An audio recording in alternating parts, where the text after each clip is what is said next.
प्रथमोऽध्यायः। ॐ प्रथमचरित्रस्य ब्रह्मा ऋषिः, महाकाली देवता, गायत्री छन्दः, नन्दाशक्तिः, रक्तदन्तिका बीजम्, अग्निस्तत्त्वं, ऋग्वेदः स्वरूपं। श्रीमहाकाली प्रीत्यर्थे प्रथमचरित्रजपे विनियोगः। ज्ञानम्। ॐ खड्गं चक्रिगदेषु चापपरिघां शूलं भुसुण्डिं शिरः शङ्खं सन्दधतिं करस्त्रिनयनां सर्वाङ्गे भूषावृतां नीलास्मद्योतिमास्य पाददशिकां शिवे महाकालिकां यामस्तोते स्वपिते हरौ कमलजो हन्तं मादं कैटभम्। ॐ नमः चण्डिकायै। ॐ ऐं मार्कण्डेय उवाच। श्रावणेश्वर्यतनयो यो मनुः कथ्यते अष्टमः निशामय तदुत्पत्तिं विस्तराद्गदतो मम महामायानुभावेन यथा मन्वन्तराधिपः स बभूव महाभागः। श्रावणे अस्तनयोरवेः स्वारोच्चघे अन्तरे पूर्वं चैत्रे वंशसमुद्भवः सुरथो नाम राजा भूतसमस्ते क्षितिमण्डले तस्य पालयतः सम्यक् प्रजाः पुत्राणि वौरिशान् बभूवुः शत्रवो भूपाः कोलाविध्वंसिनस्तदा तस्य तैर्भवद् युद्धमते प्रबलदण्डिनः न्यूनीरपि स तैर्युद्धे कोलाविध्वंसिभिर्जितः ततः स्वपुरमायातो निजदेशाधिपो अभवत् आक्रान्तः स महाभाग अस्ते आस्तदा प्रबलार्भिः अमात्यैर्बलेभिर्दुष्टैर्दुर्बलस्य दुरात्मभिः कोशो बलं चापहृतं तत्रापि स्वपुरे ततो मृगया व्याजेन हृतस्वाम्यः स भूपते एकाके हयमारोह्य जगाम गहनं वनं स तत्राश्रममद्राक्षिरे द्विजवर्यस्य मेधसः प्रशान्ते स्वापदाकेणं मुनिशिष्योऽपि शोभितं तस्थो किञ्चित्से कालं च मुनिना तेन सत्कृतः इतस्य चेतश्च विचरन् अस्तस्मिन् मुनिवराश्रमे सोचिन्तयतदा तत्र ममत्वाकृष्टचेतनः मत्पूर्वैः पालितं पूर्वं मया हीनं पुरं हि तते मदभृत्ये अस्तेर्सद्वृत्तैर्धर्मतः पाल्यते न वा न जाने स प्रधानो मे सुरहस्ते सदा मदः मम वैरिवशं यातः कौन भोगानुपलप्स्यते ये ममानुगता नित्यं प्रसादधनभोजनैः अनुवृत्तिं ध्रुवं तेद्य कुर्वन्त्यन्यमहीभृताम् असम्यग्व्ययशीलस्तैः कुर्वद्भिः सततं व्ययं सञ्चितः सोऽतिदुःखेन क्षयं कोशो गमिष्यते एताच्चान्यच्च सततं चिन्तयामासे पार्थिवः तत्ते विप्राश्रमाभ्यासे वैश्यमेकं ददर्श सः सपृष्ठ अस्तेन कस्त्वं भूहितोऽसि चागमनेत्रकः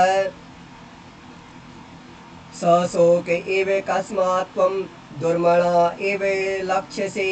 इत्याकर्ण्य वचसे तस्य भूपतेः प्रणयोदितं प्रत्युवाच स तं वैश्यः प्रश्रयावनतो नृपं वैश्य उवाच समाधिर्नाम वैश्योः मुत्पन्नो धनिनां कुले पुत्रेदारेर्निरस्तश्च धनलोभाद् साधुभिः विहीनश्च धनेर्दारे पुत्रेरादाय मे धनं वनम् अभ्यागतो दुःखे निरस्य ततश्चाप्ते बन्धुवे सोऽहं न वेद्मि पुत्राणां कुशलात्मिकां प्रवृत्तिं स्वजनानां च दाराणां चात्रे संस्थितः किं नु तेषां गृहे क्षेमं किं नु साम्प्रतं कथं तें किं नु सद्वृता दुर्वृताः किं नु मे सुताः राजोवाच यैर्निरस्तो भवान् लब्धे पुत्रेदारादिभिर्धनैः तेषु किं भवतः स्नेहमनुबध्नाति मानुषम् वैश्योवाच एवमेतद्यथा प्राह भवान् अस्मद्गतं वचः किं करोमि न बध्नाति मम निष्ठुरतां मनः यः सन्त्यज्य पितृस्नेहं धनलुब्धैर्निराकृतः पते स्वजनहार्दं च हार्दिते स्वेवे मे मनः किमेतन्नाभिजानामि जाननपि महामते यत् प्रेमे प्रवणं चित्तं विगुणेष्वपि बन्धुषु तेषां कृते मे निःश्वासो दौर्मनश्चं च जायते करोमि किं यन्मनस्तेष्व प्रीतिषु निष्ठुरम् मार्कण्डे उवाच ततस्तौ सहितौ विप्र तं मुने समुपस्थितौ समाधिर्नाम वैश्योऽसौ शौचो पार्थिवसत्तमः कृत्वा तु यथा न्यायं यथार्हं तेन संविदम् उपविष्टो कथः काश्चिच्च क्रातुर्वैश्य पार्थिवौ राजोवाच भगवन्स्तात्वामहं प्रष्टुमिच्छाम्येकं वदस्व तते दुःखाय यन्मे मनसः स्वचित्ता यत्ततां विना ममत्वं गतराजस्य राज्याङ्गेष्वखिलेष्वपि जानतोऽपि यथाज्ञस्य किमेतन्मुनिसत्तमम् अयं च निकृतः पुत्रैर्दारैर्वृते तथोन्धितः स्वजनेन च सन्त्यक्तस्ते को हार्दे तथाप्यते एवमेक यथा तथाहं च द्वावप्यत्यन्ते दुःखितो दृष्टे दोषे पेवेशे ममत्वाकृष्टमानसो तत्किमेतन्महाभाग यन्मोहो ज्ञानिनोरपि ममस्य च भवेत्येकां मे विवेकान्धस्य मूढता ऋषिरुवाच ज्ञानमस्ति समस्तस्य जन्तोर्विषयगोचरे विश्यश्च महाभागः याति चैवं पृथक् पृथक् देवान्धा प्राणिनः केचिद्रात्रावन्धास्य तथा परे केचिद्देवा तथा रात्रौ प्राणेन अस्तुल्यदृष्ट्या ज्ञानिनो मनुजः सत्यं किं तु तेन हि केवलं यतो हि ज्ञानिनः सर्वे पशुपक्षी मृगादयः ज्ञानं च तन्मनुष्याणां यत्तेषां मृगपक्षिणां मनुष्याणां च यत्तेषां तुल्यमन्यत् तथोभयः ज्ञानेऽपि सते पश्येतान् पतङ्गान् छावचञ्चुः कणमोक्षादृतान् मोहात् पीड्यमानानपि क्षुधा मानुषा मनुजव्याघ्र शावेलाखासुतान् प्रदे लोभात् प्रत्युपकाराय नन्वेतान् किं न पश्यसि तथापि ममतावर्ते मोहगर्ते निपातितः महामाया प्रभावेण संसारस्थितिकारेण तन्नात्र विस्मयः कार्यो योगनिद्रा जगत्पतेः महामाया हरश्चैकः तया सम्मोह्यते जगते ज्ञानिनामपि चेतांसि देवी भगवते हि सा बलादकृष्य मोहाय महामाया प्रयच्छति तया विसृज्यते विश्वं जगते चराचरं शेखा प्रसन्ना वरदाननां भवते मुक्तये सा विद्या परमा मुक्तेर्हेतुभूता सनातने संसारवन्द हेतुश्च शैव सर्वेश्वरेश्वरे राजोवाच भगवन् कहि सा देवी महामायेति यां भवान् ब्रवीते कथमुत्पन्ना सा कर्मास्याश्च किं द्विजा यत् प्रभावाच्च सा देवी यत् स्वरूपा यदुद्भवा तत् सर्वं श्रोतुमिच्छामि त्वतो ब्रह्मविदाम्बर ऋषिरुवाच नित्येव सा जगन्मूर्तिः तया सर्वम् इदं ततं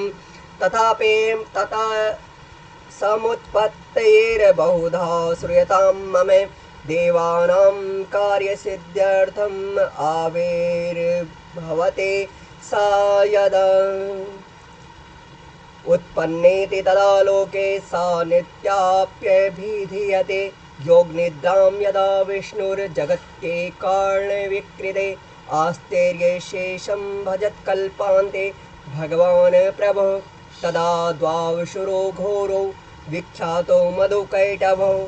विष्णुकर्णमलोद्भूतो हन्तुं ब्रह्माणम् उद्यतो स नावे कमले विष्णु स्थितो ब्रह्म प्रजापते दृष्ट्वा तावशुरो चोग्रौ प्रसुप्तं च जनार्दनं तुष्टाव योगनिद्रां तामेकाग्रहृदये स्थितः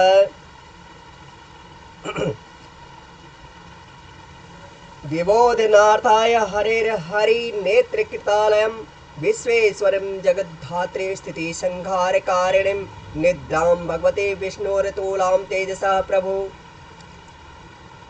ब्रह्मोवाच त्वं स्वाहा त्वं स्वधा त्वं हि वषटेकाराश्वरात्मिका सुधा त्वमक्षरे नित्ये त्रिधा मात्रात्मिका स्थिता अर्धमात्रा स्थिता नित्या यानुचार्याः विशेषतः त्वमेव संध्या सावित्री त्वं देवी जननी परा त्वयैत धार्यते विश्वं त्वयैत सृज्यते जगते त्वयैत पाल्यते देवी त्वमताश्यन्ते च सर्वदा विसृष्टो सृष्टिरूपा त्वं स्थितिरूपा च पालने तथा संहृतिरूपान्ते जगतोष्ये जगन्मये महाविद्या महामाया महामेधा महास्मृतिः महामोहा च भवति महादेवी महासुरे प्रकृतिस्त्वं च सर्वस्य गुणत्रय विभाविनी कालरात्रिर्महारात्रिर्मोहरात्रिश्च दारुणा त्वं श्रीस्वत्वमीश्वरी त्वं ह्रीस्त्वं बुद्धिर्बोधलक्षणा लज्जा पुष्टिस्तथा तुष्टिस्त्वं शान्तिः शान्तिरेव च खड्गनी शूलिनी घोरा गदिनी चक्रिणी तथा शङ्खनी चापिनी बाणभुषुण्डी परिघायुधा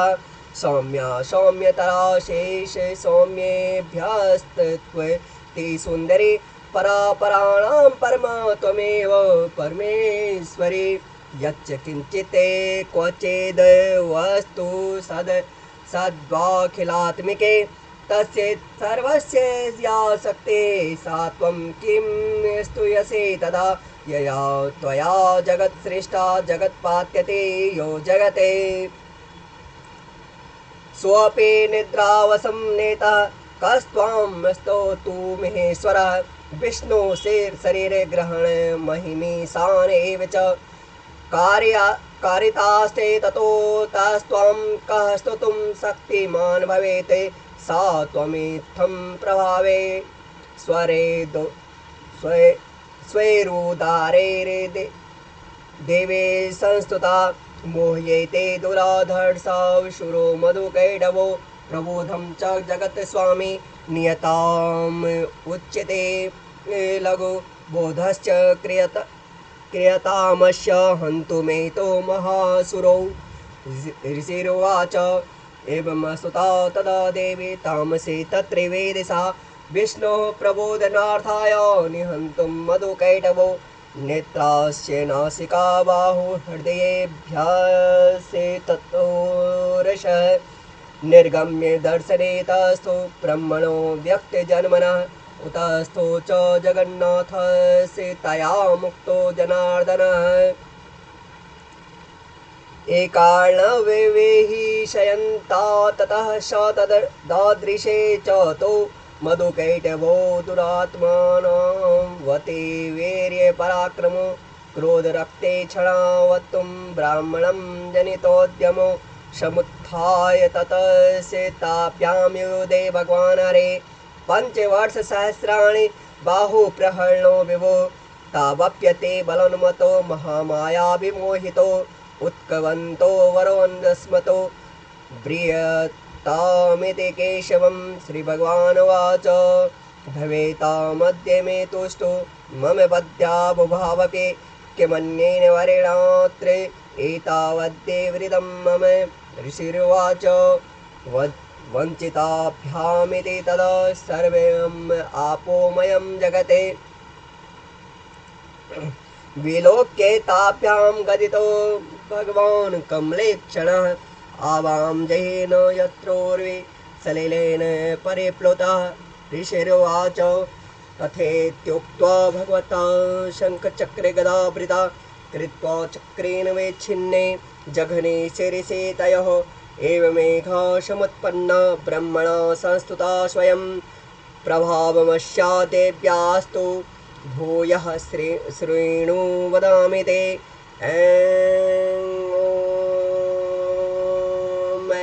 इति श्रीमार्कण्डेय पुराणे सवर्णिके मन्वन्तरे देवी महात्म्ये मधुकैटभवधो नाम प्रथमोऽध्यायः।